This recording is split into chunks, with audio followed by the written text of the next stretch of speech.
Hi guys, this is my Lego Thomas the Tank Engine. There's his face there. There's a number 1. There's a cab with some top hat, right? And some trainer's ears. This is whistle.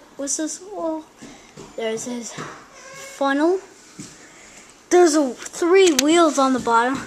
There's a coupler. There's a coupler on the back. There's a roof on top of there.